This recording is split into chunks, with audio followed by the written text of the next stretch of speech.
तो जितने भी शासकीय सेवक दोस्तों, चाहे आप सेंट्रल से हैं या किसी भी स्टेट के शासकीय सेवक हैं दोस्तों, तो यह वीडियो आपके लिए रहने वाली है। आप देखेंगे केंद्र सरकार द्वारा 1 जनवरी 2026 से 8वां वेतनमान लागू किया जाएगा। इसके लिए गठन को मंजूरी दे दी गई है।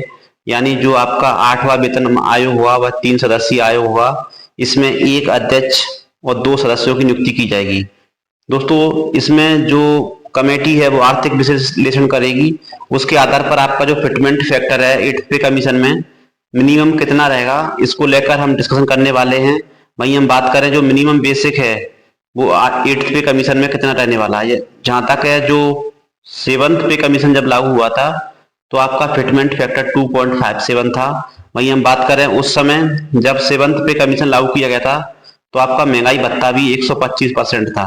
दोस्तों इस बार हम बात करें जो आपका महंगाई भत्ता है अभी 1 जनवरी 2026 1 जनवरी 2025 से 3% बढ़ जाएगा। वर्तमान में 53% है, यानी कुल जो वृद्धि 1 जनवरी 2025 तक हुई है वो हुई है 56%।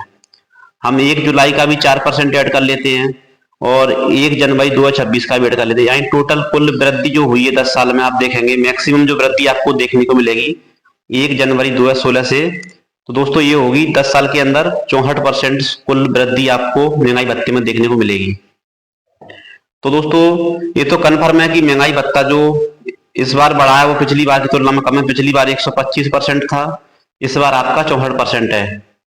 तो हम बात करें जो आपका फिटमेंट फैक्टर है, आप देखेंगे कई मीडिया में खबरें हैं कि आपका फिटमेंट फैक्टर 2.2 किया जाएगा, लेकिन दोस्तों इतना फिटमेंट फैक्टर आपका नहीं होगा। तो इन्हीं सब चीजों की हम इस वीडियो में चर्चा करने वाले हैं कि आपका जो मिनिमम फिटमेंट फैक्टर है क्या रहेगा। उसके आधार पर जो 1800 ग्रेड पे वाला एम्प्लॉई है उसको मिनिमम कितनी बेसिक 8th पे के अनुसार होगी। तो दोस्तों चलिए हम देखते हैं कितना आपका फिटमेंट फैक्टर रहने वाला है।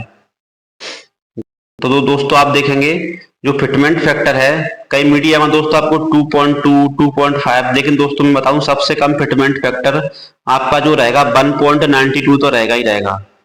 यानी दोस्तों जो 7वां वेतनमान में 2.57 था वो इसलिए था क्योंकि उस समय महंगाई भत्ता काफी हो गया था, लेकिन इस बार महंगाई भत्ता सिर्फ 64% ही आपका बढ़ेगा 1 जनवरी 2026 तक। तो आप देखेंगे जो आपका मिनिमम बेसिक है दोस्तों, जो भी आपका बेसिक मिल रहा है जो ग्रुप डी के एम्प्लॉई है या रेलवे में या किसी भी शासकीय सेवा में जिनका ग्रेड पे 1800 होता है, तो आप देखेंगे उनका मिनिमम बेसिक दोस्तों सेंट्रल कर्मचारियों को बढ़कर हो जाएगा 34,600। यानी जो लेवल 1 का कर्मचारी है दोस्तों जिसको 18,000 बेसिक अभी मिलता है वो प्लस महंगाई भत्ता, तो दोस्तों उसका बेसिक बढ़कर हो जाएगा 34,600, लेकिन उस पर महंगाई भत्ता आपको 0 मिलेगा। यानी 1 जनवरी 2026 से जो शासकीय सेवक हैं जब 8वां वेतनमान लागू होगा तो आपका महंगाई भत्ता 0 हो जाएगा। वहीं हम बात करें दोस्तों जो सबसे बड़ा फायदा शासकीय सेवकों को देखने को मिलेगा, सबसे बड़ा वो रहेगा आपका दोस्तों वेतन वृद्धि में और महंगाई भत्ते में। क्योंकि अगर आपका महंगाई भत्ता यहाँ पर अगर 1% ही बढ़ता है तो आप देखेंगे 180 रुपये बढ़ रहा है, लेकिन इधर अगर आपका 1% बढ़ेगा तो 340 रुपये बढ़ रहा है। तो दोस्तों सबसे बड़ा फायदा आपको वेतन वृद्धि मिलेगा। दूसरा वेतन वृद्धि में देखा तो आप देखेंगे यहाँ पर अगर 3% आप 34,600 का निकालते हैं तो लगभग 1,040 आपका होता है।